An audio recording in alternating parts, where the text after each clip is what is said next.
اللہ وبرکاتہ۔ بسم اللہ الرحمن الرحیم۔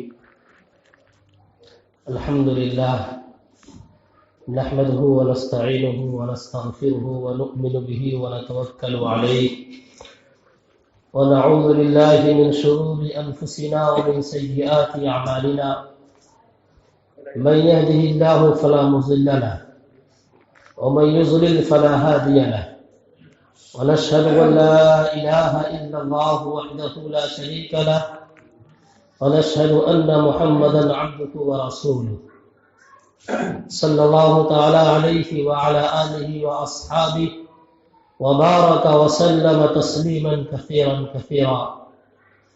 أما بعد فقد قال الله تبارك وتعالى: أعوذ بالله من الشيطان الرجيم بسم الله الرحمن الرحيم.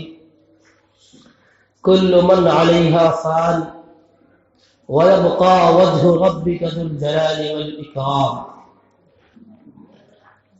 وقال الله تبارك وتعالى: أينما تكونوا يدرككم الموت. وعن عبادة بن الصامت رضي الله تعالى عنه قال: قال رسول الله صلى الله عليه وسلم: من أحب لقاء الله أحب الله لقاءه ومن كره لقاء الله فقد كره الله لقاءه أو كما قال عليه الصلاة والسلام. محترم حضرات اور دوگانے جمعہ ادا کرنے والے فرزندان توحید، اللہ تبارک و تعالی نے ہمیں زندگی اور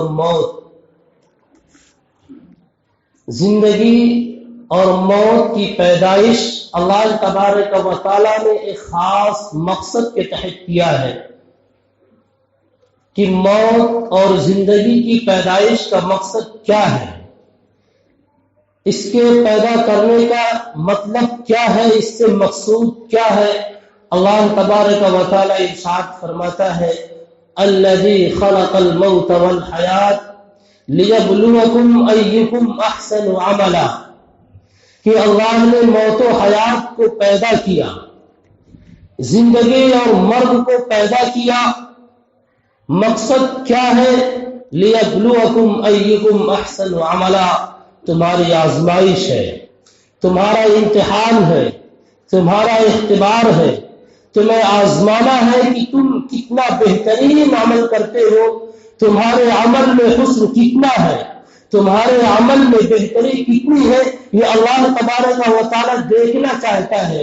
اور موت جسے تم نے بھلا دیا، جس کے لیے تم نے تیاری نہیں کی، موت کو سمجھا ہے غافل اختتام زندگی، موت کو سمجھا ہے غافل اختتام زندگی ہے یہ شام زندگی اور صبح دوام زندگی.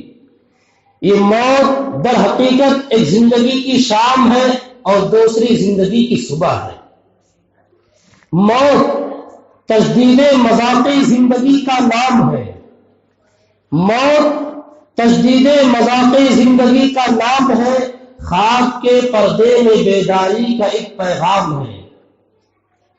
ہم یہ سوچتے ہیں اور دیکھتے ہیں کہ کسی کا انتقال ہوتا ہے تو اب وہ سو گیا ہے، اب اس کی آنکھیں بند ہو گئی ہے، اس سے بینائی سلب ہو گئی ہے، وہ دیکھ نہیں سکتا، وہ نظر اٹھا نہیں سکتا. لیکن یہ خواب کے پردے میں بیداری کا ایک پیغام ہے. اب اس کو ایسی بیداری ملی ہے، اب اس کو ایسی بیداری ملی ہے کہ اب اس بیداری کے بعد موت نہیں ہے.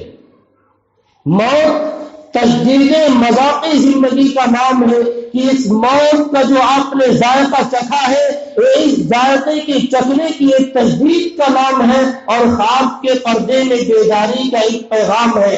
یہ موت ایک اٹل حقیقت ہے. دنیا میں آپ تلاش کریں تو آپ کو خدا کا انکار کرنے والے مل جائیں گے، انبیاء کا انکار کرنے والے مل جائیں گے، خدا کی نشانیوں کا انکار کرنے والے مل جائیں گے، وہ حقیقت کا انکار کرنے والے مل جائیں گے، جس کا انہوں نے اپنے ہوش و حواس کے عالم میں اپنی آنکھوں کے سامنے انہوں نے اس کا مشاہدہ کیا ہے، اس کا بھی انکار کرنے والے مل جائیں گے۔ لیکن موت کا انکار کرنے والا، موت سے رستگاری کا دعویٰ کرنے والا آج تک دنیا میں کوئی پیدا نہیں ہوا۔ بلکہ ہم جب تاریخ کو پڑھتے ہیں، ان کے واقعات اور حالات کو دیکھتے ہیں تو یہ بات کھل کر سامنے آتی ہے کہ جو جس فن کا ماہر ہے وہ اسی فن میں مرا ہے، جو جس فن میں اپنے آخر سمجھا جاتا تھا کہ اگر اس تعلق سے اس کی کوئی رائے آ گئی، یہ حرف آخر ہے، یہاں پر کسی اور کی رائے کی گنجائش نہیں ہے، وہ اپنے اسی فن کے اندر اور اپنے اسی مہارت کے اندر مرا۔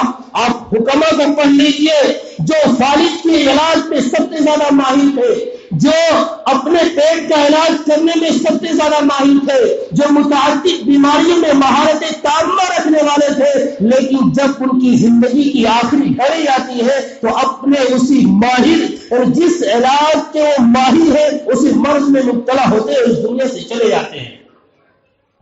جالینوس، جس جالینوس کے بارے میں کہا جاتا ہے کہ اس نے طب کی جو کتابیں لکھی ہیں ابھی وہ مکمل ریسرچ نہیں ہوئی ہے، ابھی اس پر مکمل تحقیق نہیں ہوئی ہے، وہ بہت ماہر حکیم تھا، وہ پیٹ کے تعلق سے علاج میں آخری درجے کا انسان سمجھا جاتا تھا، آخری درجے کا حکیم سمجھا جاتا تھا کہ جو پیٹ کی بیماری میں مبتلا ہو وہ حکیم جالینوس سے جا کر کے رابطہ کرے اور وہاں سے اپنا علاج کرائے، وہ شفا یاب ہو جائے گا۔ لیکن آخر وقت میں مرض اسہال میں مبتلا ہوتا ہے، اس کو دست کی بیماری لگتی ہے اور اسی دست کی بیماری میں وہ اس دنیا سے چلا جاتا ہے۔ کسی نے کہا کہ آپ کو دست کی بیماری ہے، آپ کو اسہال لگا ہے، آپ اپنا علاج کیوں نہیں کرتے؟ اس کو بلایا اور کہا کہ دیکھ، میں نے جو دوا بنائی ہے اس دوا کا عالم کیا ہے۔ ایک مٹکا پانی منگوایا، پانی منگوانے کے بعد اس میں سے چند قطرے اس مٹکے کے اندر چھڑکا، پورے مٹکے کا پانی جم گیا۔ کہا دیکھ، اس دوا کی خاصیت یہ ہے کہ پورے مٹکے کے پانی کو جمع دیتا ہے، لیکن اللہ کا حکم نہیں ہے، وہ مجھے شفا نہیں دے سکتا، اور مرض اسہال میں اس دنیا سے چلا گیا۔ تو موت ایک اٹل حقیقت ہے، موت سے کسی کو رستگاری نہیں ہے، موت سے کسی کو چھٹکارا نہیں ہے۔ اللہ تبارک و تعالیٰ نے اعلان فرما دیا، کل نفس ذائقۃ الموت، جو بھی روح ہے، جس کے اندر بھی جان ہے، جو بھی سانس لینے والا ہے، ہر ایک کو موت کا ذائقہ چکھنا ہے۔ اور کل من علیہا فان ویبقی وجہ ربک ذو الجلال والاکرام، زمین پر بسنے والے جتنے بھی ذی جان ہے، جتنے بھی جان والے ہیں، چاہے وہ آسمانوں میں رہنے والے ہو، زمین پر رہنے والے ہو، زمین کے نیچے رہنے والے ہو، فضا میں اڑنے والے ہو، کہیں بھی اپنی زندگی گزارنے والے ہو، کل من علیہا فان، ہر ایک کے اوپر فنا طاری ہوگا، ہر ایک اس دنیا سے جائے گا۔ اگر کوئی باقی رہ جائے گا، وَيَبْقَى وَجْهُ رَبِّكَ ذُو الْجَلَالِ وَالْإِكْرَامِ، وہ ذو الجلال والاکرام نے اعلان کر دیا کہ صرف اسی کی ذات باقی رہے گی، اس کے علاوہ کوئی اور باقی نہیں رہے گا، اس کے علاوہ کسی اور کو بقا نہیں، ہر ایک کے مقدر میں فنا ہے۔ اس لیے جب ہر ایک کے مقدر میں فنا ہے تو اب کون عقل مند ہوگا، کس کو عقل مند کہا جائے گا؟ ایک مرتبہ اللہ کے رسول صلی اللہ علیہ وسلم نے ارشاد فرمایا، عقل مند دیکھنا چاہتے ہو، کسی عقل مند کا مشاہدہ کرنا چاہتے ہو تو کر لو، الکیس من دان نفسہ وعمل لما بعد الموت، یہ عقل مند وہ ہے جو اپنے آپ کے اندر تواضع رکھتا ہو، عاجزی رکھتا ہو، مسکنت رکھتا ہو، فروتنی رکھتا ہو، وہ اپنے کو بڑا نہ سمجھے، اپنے کو چھوٹا سمجھے، اور وعمل لما بعد الموت، اور موت کے بعد کی تیاری کرے۔ تو جس کے اندر فروتنی اور عاجزی ہے، مسکنت اور تواضع ہے، اور ما بعد الموت کی تیاری کے اندر وہ کوشاں ہے، تو ایسا شخص عقل مند ہے۔ عقل مند وہ نہیں جس نے بڑی بڑی اور اونچی اونچی بلڈنگیں قائم کر دی، جس نے نقشے ایسے بنا دیے کہ دنیا اس کے سامنے ششدر اور حیران رہ گئی. عقل مند تو ہے جس کے اندر عاجزی اور تواضع ہو اور موت کے بعد کی تیاری ہو. کیوں؟ اس لیے کہ موت ایک قتل حقیقت ہے جس سے بھاگنے کی کوئی گنجائش نہیں ہے، جس سے مفر کا کوئی راستہ نہیں ہے. اینما تکونوا یدرککم الموت ان الموت الذی تفرون منه فانه ملاقیکم ثم تردون الى عالم الغیب والشہادہ فینبئکم بما کنتم تعملون. اللہ کے رسول صلی اللہ علیہ وسلم سے فرمایا گیا کہ آپ اعلان کر دیجئے ان الموت الذی تفرون منه، وہ موت جس سے تم بھاگتے ہو، جس سے تم راہ فرار اختیار کرتے ہو، جس سے بچنے کی کوشش کرتے ہو، جو اس بات کی تیاری کرتے ہو اور اس کے لیے نہ جانے کیا کیا انتظامات کرتے ہو کہ موت کی رسائی مجھ تک نہ ہو، موت ہم تک نہ پہنچے. ان الموت الذی تفرون منه فانه ملاقیکم، وہ موت تمہیں آ کر کے رہے گی. ثم تردون الى عالم الغیب والشہادہ، پھر تم عالم الغیب والشہادہ کی طرف پیش کیے جاؤ گے جو غیب کو اور حاضر کو جاننے والا ہے. تم اس کے دربار میں پیش کیے جاؤ گے. فَيُنَبِّئُكُم بِمَا كُنتُمْ تَعْمَلُونَ، وہ تمہارے اعمال کو بتلائے گا، تمہارے کرتوت کو تمہارے سامنے رکھے گا، تمہارے حرکات و سکنات کو تمہارے سامنے رکھے گا اور یہ کہے گا کہ دیکھو تم نے یہ عمل کیا تھا، تمہارا یہ عمل ہے، تمہارے یہ افعال ہے، تمہارے یہ اقوال ہے، تمہارے یہ حرکات ہے، تمہارے یہ سکنات ہے، جو کچھ تم نے کیا ہوگا وَحُصِّلَ مَا فِي الصُّدُورِ، حتیٰ کہ جو چیز تمہارے سینوں میں پوشیدہ ہوگی جس کو تم اور اللہ کے علاوہ کوئی اور جاننے والا نہیں تھا. ان اللہ علیم بذات الصدور، صرف اللہ ہی سینوں میں کھٹکنے والی بات کو جاننے والا ہے، کوئی اور جاننے والا نہیں ہے. وَحُصِّلَ مَا فِي الصُّدُورِ، وہ ساری چیزیں کھل کر کے سامنے آئیں گی. ان ربهم بهم یومئذ لخبیر، اس دن تمہارا پروردگار ان تمام چیزوں کو کھول کر کے سامنے رکھ دے گا اور پروردگار ہر چیز سے واقف ہے، ہر چیز کو جاننے والا ہے. اس لیے موت سے کتنے بھی بچنے کا سامان کر لیا جائے موت آ کر کے رہے گی. اینما تکونوا یدرککم الموت، تم جہاں بھی رہو گے، جس جگہ بھی رہو گے، کتنے سارے انتظامات کیوں نہ کر لو، 70 دروازوں کے اندر بھی بند ہو جاؤ، اینما تکونوا یدرککم الموت، تمہیں موت آ کر کے رہے گی. صاحب معرف القرآن نے اس آیت کی تفسیر میں ابن کثیر اور ابن جریر کے حوالے سے ایک بڑا ہی عبرتناک واقعہ لکھا ہے کہ ایک گاؤں کے اندر ایک بچے کی پیدائش ہوتی ہے. اس کا ایک ملازم تھا، کہا کسی دایا کو بلا لاؤ. جب وہ باہر نکلتا ہے دروازے پر کسی سے ملاقات ہوتی ہے، وہ فرشتہ تھا. کہا کیا ہوا، یہاں کس چیز کی، کس بچے کی پیدائش ہوئی ہے، وہ بچہ ہے یا بچی؟ کہا وہ بچی ہے. کہا سن لو، یہ 100 مردوں سے بدکاری کرائے گی اور اس کا انجام ایک مکڑی سے ہوگا، یعنی اس کی موت کا سبب ایک مکڑی ہوگی اور اس پر اس کی زندگی ختم ہو جائے گی.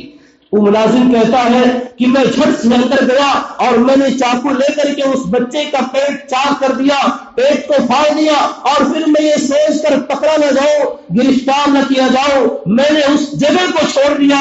اور جب اس کی ماں کو اطلاع ملی تو اس نے جلدی سے اس میں ٹانکے لگائے اور اس کو سل دیا.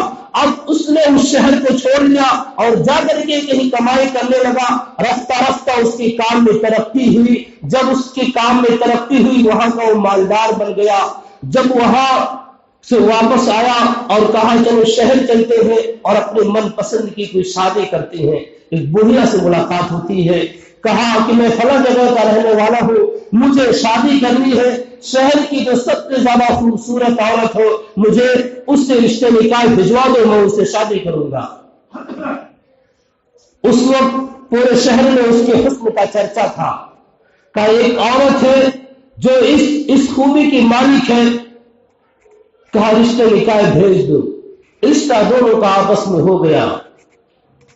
جب ملاقات ہوتی ہے، بات چلتی ہے، آپ کون ہیں، کیا ہے، تو تو بتایا کہ میں فلاں جگہ ایک ملازم تھا اور وہاں پر ایک بچے کی پیدائش ہوئی تھی اور میں تو یہاں سے یہ حادثہ کر کے بھاگ گیا تھا اور جا کر کے میں نے کمائی کی اور اب میں شادی کرنے کے لیے آیا جب میں مالدار بن گیا.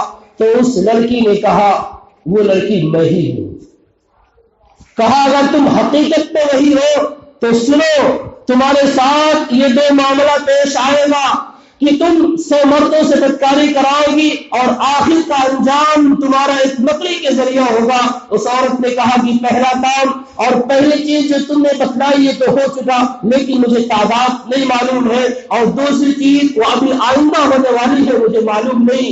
اور چونکہ مالدار اور شہر کا رئیس آدمی تھا اس نے بڑا محل بنوایا اور اس کے ایسے انتظامات کروائے کہ وہاں پر مکڑی کے گزر کا کوئی راستہ نہیں, مکڑی کے گزرنے کا کوئی طریقہ نہیں کہ وہاں پر وہ پہنچ جائے. لیکن جب وہ محل بن کر کے تیار ہو گیا اس میں وہ دونوں رہنے لگے تو اس نے کہا دیکھا کہ ایک مکڑی گھر کے اندر آئی ہوئی ہے. تو اس لڑکی نے کہا کیا یہی وہ مکڑی ہے کہ جس کی وجہ سے میرا انجام ہوگا, جس کی وجہ سے میری موت ہوگی؟ تو سنو میں اس مکڑی کو مار دیتی ہوں. اس نے مکڑی سے اوپر سے نیچے گرایا اور اپنے پیروں سے اس مکڑی کو مسل لیا. مکڑی تو مر گئی لیکن اس کے کچھ چھینٹے اس کے ناخون پر پڑ گئے تھے جو زہریلے تھے. بالآخر وہی اس کی موت کا سبب بن گیا اور وہ اس دنیا سے چلی گئی. تو اینما تکونوا یدرککم الموت, تم جہاں کہیں بھی رہو گے تمہیں موت آ کر کے رہے گی. موت سے کس کو رستگاری ہے؟ آج ان کی کل ہماری باری ہے. موت جانے والی جان پیاری جائے گی, اس لیے موت کے ماں باپ کی تیاری کرنا یہ عقل مندی, یہ ہوش مندی اور دانش مندی ہے. موت جس جگہ جہاں پر جس حالت میں لکھی ہے موت اسی طریقے سے اسی سرزمین میں آئے گی. حضرت سلیمان علیہ السلام کے زمانے میں دربار میں ان کا ایک وزیر تھا, ایک انسانی شکل میں ملک الموت جا کر کے بیٹھا. اس وزیر کو بار بار دیکھ رہا ہے. جب وہ ملک الموت چلے گئے تو اس وزیر نے سلیمان علیہ السلام سے کہا یہ جو پاس میں بیٹھے ہوئے آدمی تھے یہ کون تھے؟ کہ ملک الموت تھے. کہ انہوں نے کئی مرتبہ مجھے گھور کر کے دیکھا ہے. تو سلیمان علیہ السلام نے کہا کہ تم کیا چاہتے ہو؟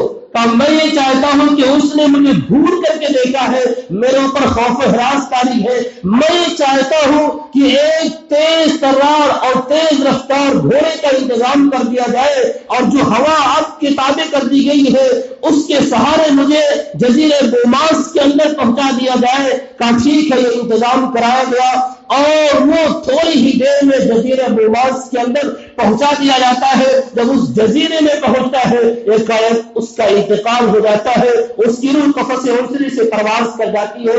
پھر اس کے بعد وہ ملک الموت حضرت سلیمان علیہ السلام کے پاس آئے اور کہا, حضرت سلیمان علیہ السلام نے پوچھا کہ جب تم پہلی مرتبہ آئے تھے تم نے فلاں وزیر کو دیکھا تھا اور بڑے غصے انداز میں دیکھا تھا اور بڑے تعجب کے ساتھ دیکھا تھا. کہا تعجب مجھے اس بات پر ہو رہا تھا کہ مجھے حکم خداوندی ہے, اللہ تبارک و تعالیٰ نے یہ حکم دیا ہے کہ جزیرے بوماس میں چند گھڑیوں کے بعد اس کی روح قبض کرنی ہے اور یہ آپ کے پاس موجود ہے. میں اس کی کس طریقے سے روح وہاں قبض کروں گا, اس لیے میں مجھے تعجب کے ساتھ دیکھ رہا تھا. چنانچہ اس نے خود انتظام کروایا اور وہاں تک پہنچا دیا گیا اور وہاں پر اس کی روح قبض کر لی گئی. تو اینما تکونوا یدرککم الموت, جہاں کہیں بھی رہو جس بھی حالت میں رہو موت آ کر کے رہے گی. ان الموت الذی تفرون منہ فانہ ملاقیکم, موت سے فرار کا کوئی راستہ نہیں ہے. جب موت سے فرار کا کوئی راستہ نہیں ہے تو کیوں نہ موت کی تیاری کی جائے, کیوں نہ موت کے ماں باپ کی تیاری کی جائے, کیوں نہ موت کے لیے اپنے آپ کو تیار رکھا جائے. یہ موت تو دراصل ایک پل ہے, یہ اللہ سے ملاقات کا, اللہ کی دیدار کا. اللہ تبارک و تعالیٰ فرماتا ہے, اللہ کے رسول صلی اللہ علیہ وسلم ارشاد فرماتے ہیں کہ دیکھو من احب لقاء اللہ احب اللہ لقاء, جو شخص اللہ سے ملاقات کا اشتیاق رکھتا ہے جس کے اندر اللہ سے ملاقات کرنے کا شوق ہے، اللہ سے ملاقات کرنے کی تمنا ہے، اللہ سے ملاقات کی آرزو ہے، تو اللہ تبارک و تعالیٰ اس سے ملاقات کا آرزو مند ہوتا ہے، اللہ بھی اس کی ملاقات کو چاہتا ہے، اللہ بھی اس کی ملاقات کو پسند کرتا ہے، اللہ بھی اس کو یہاں پر آنے کو پسند کرتا ہے۔ اور جو اللہ سے ملاقات کو پسند نہیں کرتا، اللہ تبارک و تعالیٰ اس کی ملاقات کو پسند نہیں کرتا۔ اور اللہ تبارک و تعالیٰ سے ملاقات کب ہوگی؟ اللہ تبارک و تعالیٰ سے ملاقات تب ہوگی جب یہ روح قبض ہو جائے گی اور اس دنیا سے ہم جائیں گے، تب اللہ تبارک و تعالیٰ سے ملاقات ہوگی، اس سے پہلے اللہ تبارک و تعالیٰ سے ملاقات نہیں ہوگی۔ تو جو شخص موت کو محبوب رکھتا ہے، اللہ تبارک و تعالیٰ کو محبوب رکھتا ہے، اسے موت سے محبت کرنی پڑے گی۔ کیوں؟ تحفۃ المؤمن الموت۔ اللہ کے رسول صلی اللہ علیہ وسلم نے ارشاد فرمایا کہ اگر دیکھو تمہارے پاس کوئی تحفہ آتا ہے، تمہارے پاس کسی نے کوئی ہدیہ بھیجا، تمہارے لیے کسی نے کوئی گفٹ کیا، تم اس کو سنبھال کر رکھتے ہو، اس کی حفاظت کرتے ہو، بار بار اس کو دیکھتے ہو، یادگاری کے طور پر اسے تم اچھی جگہ رکھ دیتے ہو اور ہر آنے والے سے تذکرہ کرتے ہو، میرے فلاں محبوب نے میرے لیے ہدیہ بھیجا ہے، یہ تحفہ اور گفٹ بھیجا ہے، تو سنو مومنو، اللہ تبارک و تعالیٰ نے بھی تمہیں ایک تحفہ دیا ہے، تمہارے پاس بھی ایک تحفہ ہے، اس تحفے کی قدر کر لو، اس گفٹ کی حفاظت کر لو۔ کیا ہے وہ تحفہ؟ تحفۃ المؤمن الموت۔ مومن کا تحفہ موت ہے، مومن کا تحفہ مرگ ہے۔ جو شخص اس تحفے کی حفاظت کرے گا، دراصل وہ اس تحفہ بھیجنے والے کی حفاظت کرتا ہے۔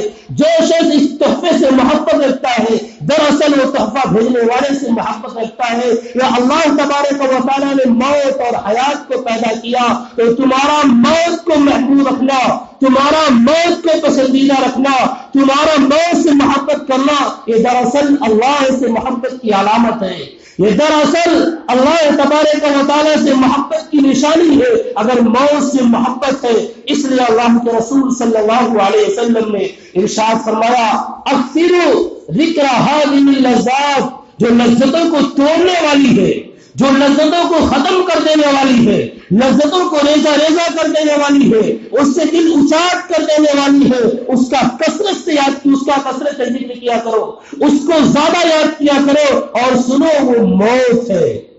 تو موت خواب کے پردے میں بیداری کا ایک پیغام ہے، یہ اللہ تبارک و تعالیٰ سے ملاقات کا، اللہ تبارک و تعالیٰ کے دیدار کا ایک ذریعہ ہے، اور موت کے ماں باپ کی تیاری کرنی ہے۔ اب اللہ تبارک و تعالیٰ نے دو چیزیں انسان کو عطا فرمائے، ایک اس کا جسم ہے اور ایک اس کی روح ہے۔ یہ جب موت واقع ہوگی تو جسم بھی یہاں سے جائے گا اور روح بھی یہاں سے جائے گی، ان دونوں کے ساتھ حسن سلوک کرنا ہے۔ یہ اللہ تبارک و تعالیٰ کی ایک امانت ہے، اس امانت کو صحیح طریقے سے ادا کرنا ہے۔ ان اللہ یأمرکم ان تؤدوا الامانات الی اہلها، اللہ تبارک و تعالیٰ تمہیں حکم کرتا ہے کہ امانتوں کو صحیح طریقے سے واپس کیا کرو۔ ہم یہ سمجھتے ہیں کہ امانت کسی نے کوئی روپے اور پیسہ رکھا، یہ امانت ہے، نہیں۔ اگر کسی نے آپ سے کوئی بات کہہ رکھی ہے کہ اس کا کسی اور سے تذکرہ نہ کرنا، یہ میں نے صرف تم سے رازدارانہ طور پر کہا ہے، اس کا کہیں پر افشا نہ کرنا، اس کو کسی کے سامنے ظاہر نہ کرنا، یہ بھی تمہارے پاس امانت ہے۔ یہ جسم بھی اللہ تبارک و تعالیٰ کی امانت ہے، یہ روح بھی ایک امانت ہے، اور بہت ساری چیزیں ہیں جو اس امانت کے سر فہرست میں اور امانت کے اس عنوان کے تحت آتے ہیں۔ کیوں؟ ان اللہ یأمرکم ان تؤدوا الامانات الی اہلها۔ اگر امانت صرف اسی کا نام ہوتا تو اللہ تبارک و تعالیٰ امانتوں کی ادائیگی کا حکم نہ دیتا، امانت کی ادائیگی کا حکم دے دیتا، لیکن اللہ تبارک و تعالیٰ نے امانتوں کی ادائیگی کا حکم دیا ہے اور کہا کہ امانتوں کو ادا کرو۔ ارے جتنی چیزیں اس کے اندر آتی ہیں ہر ایک کو صحیح طریقے سے تمہیں ادا کرنا ہے۔ اور جب اللہ تبارک و تعالیٰ سے ملاقات کا یعنی موت تمہارے سامنے رہے گی، موت کو اپنے سامنے تصور کرو گے کہ ہمیں مرنا ہے۔ جب موت سامنے رہے گی تو اس موت کا اگر استحضار رہے گا تو کوئی بھی ایسا عمل نہ ہوگا جو عمل حسن عمل نہ بن جائے، جو عمل اچھا عمل نہ بن جائے، جو عمل بہتر عمل نہ بن جائے۔ کیوں؟ اس لیے کہ موت کے آنے کا کوئی وقت متعین نہیں ہے۔ ہر کوئی یہ جانتا ہے کہ موت آ کر کے رہے گی اور موت کب آئے گی کسی کو پتہ نہیں ہے۔ وما تدری نفس بأي أرض تموت، کس سرزمین میں کہاں مرنا ہے کسی کو نہیں معلوم۔ یہ دو باتیں پھر بھی ہر ایک کو معلوم ہے۔ نمبر ایک، موت آئے گی۔ نمبر دو، موت کہاں کب آئے گی یہ نہیں معلوم ہے، یہ بھی معلوم ہے۔ جب یہ دونوں چیزیں معلوم ہے تو ہر وقت موت کی تیاری پیش نظر ہو، ہر وقت موت اپنے سامنے ہو۔ جب موت کا استحضار ہوگا، آپ نماز پڑھنے کے لیے کھڑے ہوں گے تو آپ کے ذہن میں یہ بات آئے گی اور آپ اس کا تصور کریں گے، کہیں ایسا نہ ہو کہ میری زندگی کی آخری نماز ہے، کہیں ایسا نہ ہو کہ میری زندگی کی آخری نماز ہو۔ اور جب یہ تصور ہو جائے گا کہ میری زندگی کی یہ آخری نماز ہے، اس کے بعد نماز کا کوئی اور موقع ملنے والا نہیں ہے، تو وہ نماز حسن نماز بن جائے گی۔ اس نماز کے اندر حسن پیدا ہو جائے گا، اس نماز کے اندر بہتری آئے گی، اس نماز کے اندر اچھائی آئے گی۔ اگر آپ کسی کو کچھ صدقہ کرنا چاہتے ہیں، کسی کی آپ مدد کرنا چاہتے ہیں، اب اس کے بعد میں کوئی اور کار خیر کر سکوں یا نہ کر سکوں، جب یہ ذہن پر سوار ہوگا اور یہ تصور سامنے ہوگا تو اس عمل کی ادائیگی کے وقت، اس کی نصرت اور اعانت کے وقت آپ کے ذہن اور آپ کے دماغ میں احسان کا کوئی جذبہ نہیں پیدا ہوگا، اور احسان ہم بعد میں اس کا احسان جتلائیں اور آپ کہیں کہ ہم نے تمہاری یہ مدد کی تھی، یہ پیدا نہیں ہوگا۔ کیوں؟ اس لیے کہ اس کے بعد کوئی اور موقع ملے نہ ملے، موت کا کوئی وقت متعین نہیں ہے۔ جب یہ تصور اور یہ ذہن پر سوار رہے گا کہ موت نہ جانے کب آ جائے، کس گلی اور کس گھر میں اور کہاں پر آ جائے، نماز پڑھتے ہوئے آ جائے یا سوتے ہوئے آ جائے، کس حالت میں آ جائے، موت کا کوئی وقت متعین نہیں ہے۔ دنیا نے اپنی آنکھوں سے دیکھا، آپ نے بھی مشاہدہ کیا ہوگا، کوئی تو اس دنیا میں آنے سے پہلے ہی مر چکا ہوتا ہے، اس دنیا میں وہ آتا ہے اس کی آنکھیں بند ہوتی ہے۔ کچھ تو وہ ہوتے ہیں جو ابھی دنیا میں آئے اور آنے کے بعد مر گئے، کچھ تو وہ ہوتے ہیں جو ابھی اپنے بچپنے کے زمانے کے اندر ہوتے ہیں، موت نے ان کو آ پکڑا۔ کچھ جوانی کی دہلیز پر قدم رکھتے ہیں، موت نے آ پکڑا۔ کچھ جوان ہو جاتے ہیں، موت نے ان کو آ پکڑا۔ کچھ بڑھاپے کی عمر کو پہنچتے ہیں، موت نے ان کو آ دبوچا۔ یعنی موت کا کوئی بھی وقت متعین نہیں ہے، وہ زندگی کے کس مرحلے میں آ جائے، وہ بچپنے میں آئے یا پچپنے میں آئے، وہ جوانی میں آئے یا بڑھاپے میں آئے، یا اس بچہ دنیا کے اندر آئے اور موت کے ساتھ آئے، زندگی کی کوئی رمق لے کر کے نہ آئے، زندگی کی ایک سانس لے کر کے نہ آئے، اس کا کوئی ٹھکانہ نہیں ہے۔ جب اس کا کوئی ٹھکانہ نہیں تو موت کا استحضار کرنا اور موت کو اپنے سامنے رکھنا کہ موت ہمیں آ کر کے رہے گی، یہ ضروری اور لازم ہے۔ جب اس کا استحضار رہے گا، میں نے بتایا ہر عمل کے اندر حسن پیدا ہوگا، ہر عمل میں بہتری پیدا ہوگی۔ اور صدیق اکبر رضی اللہ تعالی عنہ سے سوال کیا گیا کہ آپ نماز پڑھتے ہیں تو نماز پڑھتے وقت آپ کی یہ حالت ہوتی ہے اور استحباب کیسے نصیب ہوتا ہے؟ کہا جب میں نماز پڑھتا ہوں تو نماز پڑھتے ہوئے مجھے یہ خیال رہتا ہے کہ اس کے بعد مجھے کوئی اور نماز پڑھنے کا موقع نہیں ملے گا۔ اللہ کے رسول صلی اللہ علیہ وسلم نے صحابہ کرام سے پوچھا اور کہا کہ تم موت کو کیسا تصور کرتے ہو؟ کسی نے کہا کہ جب ہم نماز کے لیے نیت باندھتے ہیں تو ہمیں یہ خیال نہیں آتا کہ ہم نماز مکمل کر پائیں گے یا نہیں کر پائیں گے، لیکن اللہ کے رسول صلی اللہ علیہ وسلم نے آخر میں فرمایا تم نے تو بہت دور کی بات کہہ دی کہ نماز شروع کرتے ہوئے نماز کے مکمل کرنے کی بات کرتے ہو، مجھے تو یہ بھی نہیں معلوم کہ میں ایک طرف سلام پھیرتا ہوں دوسری طرف سلام پھیر پاؤں گا یا سلام نہیں پھیر پاؤں گا؟ مجھے تو زندگی کا اتنا بھی ٹھکانہ نہیں ہے، مجھے تو زندگی کی اتنی بھی امید نہیں ہے، موت کہاں آ جائے، وما تدری نفس بأی ارض تموت، کب موت آ جائے مجھے تو اس چیز کی کوئی امید نہیں، اور اس بات کی کوئی آرزو نہیں، اور اس بات کا کوئی سہارا نہیں کہ میں ایک طرف سلام پھیرنے کے بعد دوسری طرف سلام پھیر سکوں یا نہ پھیر سکوں۔ یہ کس کا عمل اور کس کا استحضار ہے؟ یہ اس کا استحضار ہے، یا اس کے ذہن میں بات آ رہی ہے، یا اس نبی کے اور اس شخصیت کے ذہن میں بات آ رہی ہے جس کے دروازے پر جاتے ہوئے ملک الموت پہلے اجازت لیتا ہے کہ میں آؤں یا نہ آؤں؟ اس کا استحضار ہے کہ میں ایک طرف سلام پھیرنے کے بعد دوسری طرف سلام پھیر سکوں گا یا نہیں پھیر سکوں گا، یا اس کا استحضار محمد رسول اللہ صلی اللہ علیہ وسلم کا استحضار ہے۔ موت کا اس قدر دھیان ہے جہاں پر ملک الموت آنے سے پہلے اجازت طلب کرے گی، اگر اجازت ہے تو آؤ، اگر اجازت نہیں ہے تو نہ آؤ۔ حضرت ابراہیم خلیل اللہ علیہ السلام کے پاس ملک الموت آیا، کہا ابراہیم خلیل اللہ، کہا کون؟ کہا ملک الموت۔ کہا کیا ہے؟ کہا رب کا فرمان ہے، رب کا حکم ہے کہ اب آپ کی روح قبض کی جائے، اجازت لے کر کے اندر آتی ہے۔ ذرا تم اپنے الفاظ کو دہراؤ، تم نے آتے ہوئے کیا کہا تھا؟ ابراہیم خلیل اللہ۔ خلیل اللہ کا معنی کیا ہوتا ہے؟ معلوم ہے، خلیل اللہ، خلیل کے معنی تو دوست کے آتے ہیں، خلیل کے معنی تو صدیق کے آتے ہیں، خلیل کے معنی ساتھی کے آتے ہیں۔ ذرا مجھے یہ بتاؤ، کیا ایک دوست دوسرے دوست کو مارتا ہے؟ کیا ایک دوست دوسرے دوست کی جان لیتا ہے؟ کیا ایک ساتھی دوسرے ساتھی کی جان لیتا ہے؟ کیا اس کا میرے پاس کوئی جواب نہیں؟ میں اللہ رب العزت سے پوچھ کر کے آتا ہوں، جب میں آؤں گا اگر کہ اس کا جواب دوں گا۔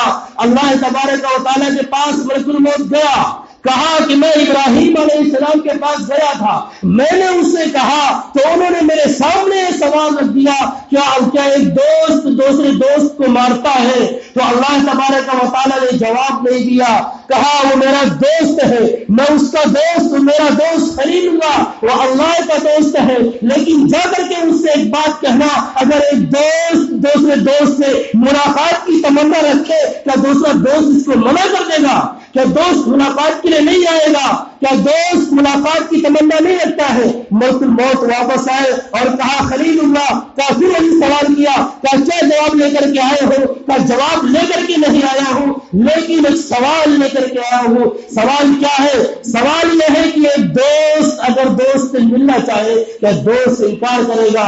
ابراہیم علیہ السلام نے کہا میری روح قبض کر لی جائے، میں اللہ سے ملاقات کا اشتیاق رکھتا ہوں، اللہ سے ملاقات کا شوق میرے اندر ہے۔ حضرت عبادہ بن صامت رضی اللہ تعالیٰ عنہ سے روایت ہے کہ رسول اللہ صلی اللہ علیہ وسلم نے ارشاد فرمایا، جو اللہ سے ملاقات کا شوق رکھتا ہے، جو اللہ سے ملاقات کو پسندیدہ رکھتا ہے، جو اللہ سے ملاقات کی محبت آرزو اور تمنا رکھتا ہے، اللہ اس سے ملاقات کی تمنا رکھتا ہے، اللہ اس کی ملاقات کو پسند کرتا ہے۔ اور یہ ملاقات میں نے بتایا کہ یہ موت کے بعد ہوگا، موت کے بعد ہوگا۔ حضرت موسیٰ علیہ السلام نے جب کہا رب ارنی انظر الیک، اے میرے پروردگار تو مجھے دکھلا دے کہ میں تمہیں دیکھ سکوں، اے اللہ میں تیرا دیدار کر سکوں، کہا اس فلاں پہاڑ کے اوپر میری تجلی ظاہر ہو رہی ہے، اگر اس پہاڑ نے اپنے آپ کو ثابت قدم رکھا، اپنے آپ کو باقی رکھا تو تم میرا دیدار کر سکو گے۔ فلما تجلی ربہ للجبل جعلہ دکا وخر موسیٰ صعقا، جب اللہ تبارک و تعالیٰ کی ایک تجلی اس پہاڑ پر، جس پہاڑ کی ثابت قدمی مشہور ہے، پہاڑ ثابت قدم ہے، ان پہاڑوں کی وجہ سے یہ زمین باقی ہے، اگر یہ پہاڑ اکھاڑ لیے جائے، اگر ان پہاڑوں کو اٹھا لیا جائے تو یہ زمین ہلنے لگے اور زمین نیست و نابود ہو جائے۔ وَأَلْقَىٰ فِي الْأَرْضِ رَوَاسِيَ أَن تَمِيدَ بِكُمْ، اللہ تبارک و تعالیٰ نے ان پہاڑوں کو بھیجا ہے، ان پہاڑوں کو اللہ تبارک و تعالیٰ نے زمین کے لیے میخ اور کیل بنا کر کے رکھا ہے، جس طریقے سے کسی جگہ کیل لگا دی جائے تو چیز اکھڑتی نہیں ہے۔ وَالْجِبَالَ أَوْتَادًا، اور ہم نے پہاڑوں کو میخ اور ہم نے پہاڑوں کو کیل بنایا ہے، جس طریقے سے کیل لگانے سے چیز ہلتی نہیں ہے، ایسی یہ زمین بھی ہے۔ زمین کے اوپر اللہ نے پہاڑوں کو ثابت اور قائم فرمایا ہے تاکہ یہ نہ ہلے۔ تو یہ پہاڑ اگر اٹھا لی جائے تو یہ زمین متزلزل ہو جائے۔ حضرت موسیٰ علیہ السلام جب اس پہاڑ کے اوپر اللہ تبارک و تعالیٰ کی تجلی ظاہر ہوتی ہے، وہ پہاڑ ریزہ ریزہ ہو جاتا ہے اور وہ پہاڑ ٹوٹ جاتا ہے، بالکل سے منتشر اور ریزہ ریزہ ہو جاتا ہے۔ تو کہا تم میرا دیدار کیسے کر سکتے ہو؟ پہاڑ جیسا ثابت قدم بھی اپنی جگہ، پہاڑ جیسا مضبوط شے بھی اپنی جگہ ٹھہر نہ سکا، تم میرا دیدار کیسے کر سکو گے؟ یہ دنیا کی آنکھیں ہیں، یہ دنیا کی آنکھیں یہ اللہ تبارک و تعالیٰ کا دیدار نہیں کر سکتی۔ اس اللہ تبارک و تعالیٰ کا دیدار کرنے کے لیے دوسری آنکھ چاہیے اور جو اس دنیا کے اندر نہیں سما سکتا۔ حضرت موسیٰ علیہ السلام ایک جگہ سے جا رہے تھے، دیکھا کہ ایک بچہ بہت زیادہ پریشان ہے اور اس عورت نے کہا کہ دعا فرمائے اے بچہ ٹھیک ہو جائے۔ گئے اللہ تبارک و تعالیٰ سے ہم کلامی ہوئی، کہا اللہ اس کو شفا دے دے اور اس کو نواز دے۔ کہا کون سا دوں؟ اس کی شایان شان دوں یا اپنی شایان شان دوں؟ کہا اللہ جب دینا ہی ہو تو اپنی شایان شان دے، میری شایان شان کیا دے گا؟ کہا ٹھیک ہے۔ واپس آئے تو دیکھا بچہ مر چکا تھا۔ عورت نے کہا کہ یہ بچہ ہم نے کہا تھا اللہ تبارک و تعالیٰ سے ہم کلامی کرنا اور شفا کی درخواست کرنا اور نوازے جانے کی درخواست کرنا، یہ بچہ تو اس دنیا سے چلا گیا، میرا آخری سہارا تھا۔ حضرت موسیٰ علیہ السلام نے پھر کہا اللہ تبارک و تعالیٰ سے اللہ تو نے اس کو نوازنا کیا، اس کو تو اپنے پاس اٹھا لیا۔ آواز آئی موسیٰ میں نے پوچھا تھا کہ میں اس کو دوں تو اپنے شایان شان دوں یا اس کی شایان شان دوں، تو نے کہا کہ اپنی شایان شان دے اور میری شان کی اس دنیا میں سما ہی نہیں سکتی ہے۔ میں جو میری شان ہے اس دنیا میں کسی کو دی ہی نہیں جا سکتی ہے، اس لیے میں نے اس کو اپنے پاس بلایا کہ میں اس کو اپنے شایان شان دوں گا۔ تو جو اللہ سے ملاقات کی آرزو، اللہ سے ملاقات کی تمنا رکھتا ہے تو اللہ تبارک و تعالیٰ اسے محبوب رکھتا ہے، اور جو اللہ کی ملاقات کو ناپسند کرتا ہے، اللہ سے ملاقات کو نہیں چاہتا، تو اللہ تبارک و تعالیٰ بھی اس کی ملاقات کو پسند نہیں کرتا۔ اور یہ ملاقات، یہ موت ایک پل ہے، جس قدر موت جس کو محبوب ہوگی، جس قدر محبوب جس کو موت جس کو پیاری ہوگی، اسی قدر اللہ تبارک و تعالیٰ اس سے ملاقات کا اور اس کی دیدار کا بھی شوق ہوگا۔ اللہ تبارک و تعالیٰ ہم سے کو موت اور ما بعد الموت کی تیاری کرنے کی توفیق عطا فرمائے۔ آمین وآخر دعوانا الحمدللہ رب العالمین۔